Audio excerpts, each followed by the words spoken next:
Had a listener reach out to me yesterday, and he said he doesn't always agree with the show, and that's totally cool, but he listens all the time. And he sent me this link to a show that's done by Mark Halperin called Two Way. And basically, they have multiple voices talking about the political news of the day. Mark used to be with Fox and other media outlets, and now he's doing his own thing. And this Two Way has really taken off because they have a great blend of different perspectives on the show. The co-hosts don't always agree. It's not hyper partisan one way or the other. And they've got a good niche that they have carved out for themselves on Two Way. So they were talking about this big, story in Washington, D.C. and how crime's out of control and Trump's federalizing the police department and bringing in the National Guard. And at the end of the show yesterday, they brought in a viewer to talk about what's being experienced here in the Midwest. And it was a woman from Kansas City. She was is a Brookside resident. And they gave her a good 2-3 minutes to talk about how things here in Kansas City, specifically in Brookside, have changed over the last few years. And she tied it directly to what's going on in Washington, D.C. And she did a great job. So I reached out to Mark Halperin yesterday, and I said, Mark, can you come on the show this morning? He couldn't. He was just slammed, but I'm hoping to get him on tomorrow because he's someone I would love to get in our rotation of regular guests anyway. He does a really good job. But I have the audio of this Brookside resident on this show yesterday. It's a show on YouTube, but they do a great job. It's professionally produced. It's well-researched, good opinions, good guests, good takes. And this viewer from Kansas City did an outstanding job explaining Kansas City's issues to a national audience and describing some of the changes that have taken place in Brookside, things that we've talked about on a regular basis here on KCMO. And she ripped it all. She ripped local Kansas City media. She got on Mayor Lucas. She got on everybody, but she did it in not a flamethrower kind of way. She did it in a very calculated, smart, insightful manner. And this is not somebody who is like way out to the right politically. You can tell that she's pretty moderate, but she's fed up with what's happening here in Brookside. And here's what she sounded like yesterday. And we're interested to know where you are and what's on your mind. Wildwood was where the rally was. Yeah. I live in Kansas City, Missouri. Awesome. By birth, I grew up in New Jersey outside of New York. So I feel like I kind of understand the East Coast, but I've lived in the Midwest for close to 30 years. Where in Kansas City are you? Brookside area. Yeah. Yeah. So kind of in the heart of like the fun, nice, used to be safe part of the city. And that's part of what prompted me to finally actually try to join the conversation because, with the news with DC yesterday, I'm just so beyond frustrated because Kansas City is, I feel like what happens on the coasts eventually makes its way to the Midwest. And, I live in an extremely progressive neighborhood in a very liberal city in a very conservative state of Missouri that's gone completely red.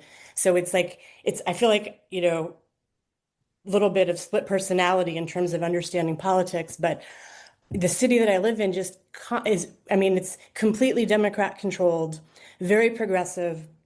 We have crime that I know like per capita rivals Chicago, St. Louis. It's one of the top. And yet we have a mayor who is a very nice guy, very likable, but he's just kind of holding court until a representative Democrat Cleaver retires and he's just going to step into that role. So he basically just, doesn't do much of anything and he's kind of powerless. But and I want to kind of be quick here. That's but okay. You're doing great. And I follow all like San Francisco and what's happened in this last election when we had the choice of two prosecutors. Of course, my neighborhood and the whole city went for the most left-leaning progressive one. And it's like, have we not learned anything? And then I very, very rarely watch the legacy media or even local news other than for weather and sports. But last night I happened to turn it on. And on the day that we we laid to rest a police officer who was shot about 10 days ago, shot and killed, and a 14-year-old girl who was shot in her home during a drive-by shooting over the weekend. That's in the news. Then they go to DC, like giving us the Kansas City perspective, and they just cite that crime is down, so we don't know why Trump needs to take over. There was no nuance to the discussion. It's like, I don't really have a question. It's just a comment. Yeah. Like, in the Midwest, that's what is anybody. I mean, the only saving grace is that maybe nobody watches the news. Yeah. Because do you feel safe walking around your own neighborhood? I honestly do not. And it's hard to describe what a lovely neighborhood this is. It's old houses. It's walkability. That woman was on Two-Way yesterday with Mark Halperin, and it's a national show. She's right here in Kansas City. I don't know who she is. I did not catch her name on the show, but I thought she very well described to a national audience and national hosts what Kansas City has gone through over the last few years. And obviously, it's something we've talked about extensively on this show. She went on to talk about what happened to the Chef Brady, there in Brookside. When his car was getting burglarized, he tries to interrupt it, and a couple of teenage thugs end up shooting and killing him in broad daylight in Brookside. She talked about the break-ins that they've dealt with. And she talked about the fact that a neighborhood that, yes, is still beautiful when you drive through it. Brookside absolutely is. But it has been hampered with a ton of crime issues. I know somebody who's told me that the two of them, this buddy told me that him and his brother will have sat on the front porch with their weapons and waited for criminals to come by and try to basically steal from vehicles. And they've scared them off. I mean, that is like third world type stuff. That's what happens in Haiti. And it's happening right here in Brookside in Kansas City, where people are paying $600,000, $800,000 for a house in some cases. Think about that. Put that into perspective, right? That is what is happening here. And the only thing she got wrong is that Mayor Lucas is waiting for Cleaver to retire. I really don't think he is. But overall, she had a very good synopsis of what this town has been through over the last few years, John. Well, in the South Plaza area is the latest story here for these car break-ins over the last 10 days or so. Yes. To the north of Brookside. Exactly. Mm-hmm. Same exact thing. You got people that own these condos who park outside in a parking lot, communal parking lot. And Fox 4 had that story last night, I believe, where they're getting hit with break-ins all over the place on the South Plaza. I mean, eventually these places will be hollowed out because people of means will say, I'm not spending this kind of money to live here, and then wake up and hope that my driver's side window isn't broken. I'm not spending $500,000, $600,000, $700,000 on a home hoping that my vehicle isn't stolen by the next morning when I wake up. Because, as you know, a lot of these homes in Brookside, you can't really park in the garage anyway, just, based on when these homes were built. You can't do it.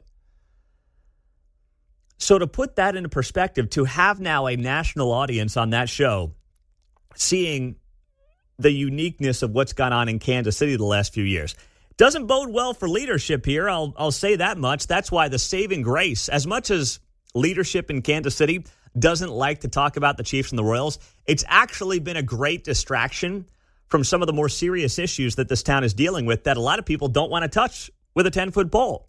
And I love when she knocked the Kansas City media. I love it. She was so spot on when she said, hey, we buried Elijah Ming on Monday, KCK Sheriff's deputy. We had a 16-year-old over the weekend shot and killed in Kansas City, Missouri, in her home by someone or a group of people on a drive-by. And then when local media goes to talk about Trump in this D.C. story from earlier this week, where they bring in the National Guard and they federalize the D.C. police, what do they say? Well, crime's down in D.C. I don't know what this guy's doing. Yeah, it's like 10 years ago you weighed 175 pounds. Now you weigh 275. You lost 10 pounds. You're 265. And you don't want someone to tell you that you're still massively overweight. I heard that on KMBZ the other morning. I mean, at 5 o'clock hour before we get on the air, I hear him say, well, crime is down in D.C. and Trump is federalizing the police department, as if, No one knows why he would do such a thing. I mean, it is so disingenuous, and they're so full of it. But they just can't help themselves. And people in Kansas City covering media in this town, they should know better. They don't want to know better. That's the problem. They don't want to know better. They don't care. They don't want to give you the truth. They're not interested in the truth. They're interested in their narratives. They're interested in their storylines. And it's one of the reasons I believe we've been able to have so much success here on KCMO, because we're not going to BS you on this stuff. We're not going to sugarcoat it. We're not going to hide from these stories. And we'll do our best to hold the people in charge accountable for it. 913-408-7957. That's our text line and our studio line on KCMO Talk Radio, 95.7 FM. We're streaming, as always, on the KCMO Talk Radio app. Mark, are you monitoring the New Heights podcast for us this morning? Let us know what happens with Taylor on the show. Oh, yeah.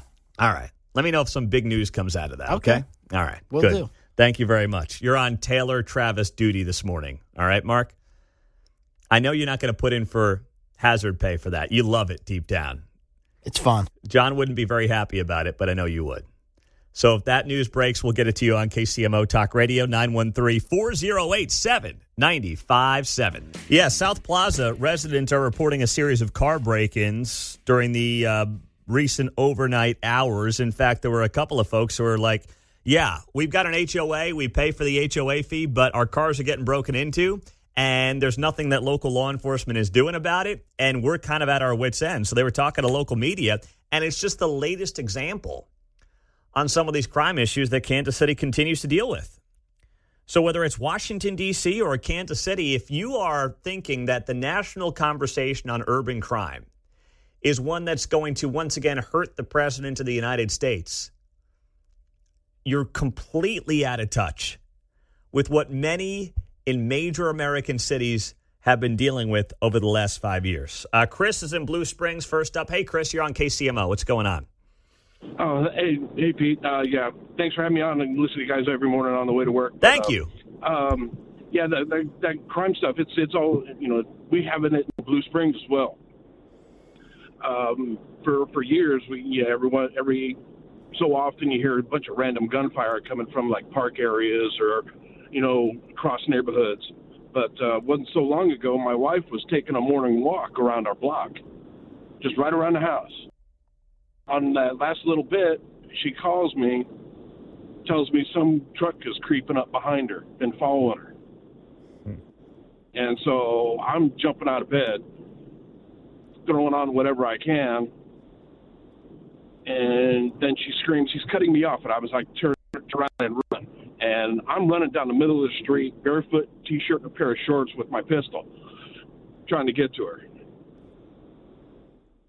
And what happened? And luckily nothing happened. The guy took off. Oh, okay. He took off. I told her to turn around and run, get to a more busy part of the street, end of the block. But, it's crazy. And it is. I don't know. I don't think it's the local PD because I know several of them. They're great.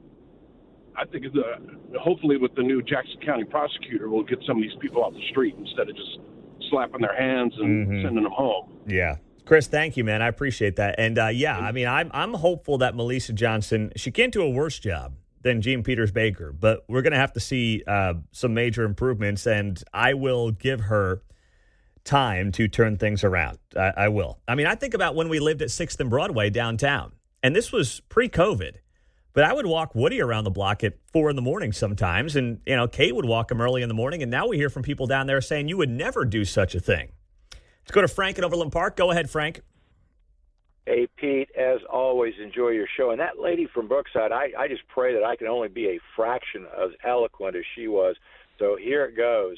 I'm a business owner, been a business owner for over 40 years. And so much of business comes down to incentive. The progressive left has no incentive whatsoever to fix the issue. Rahm Emanuel has talked about and is famous for the quote of never let a crisis go to waste.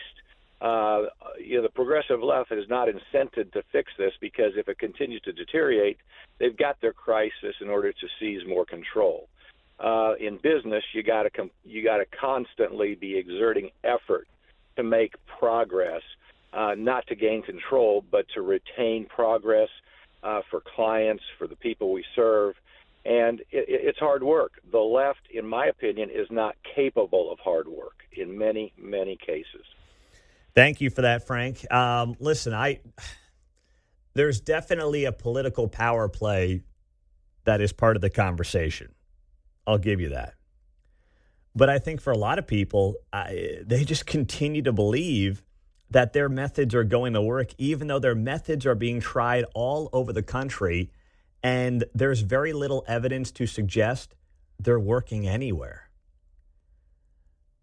But if they admit they're wrong, then they're giving up a lot of political capital and equity, and they don't want to do that.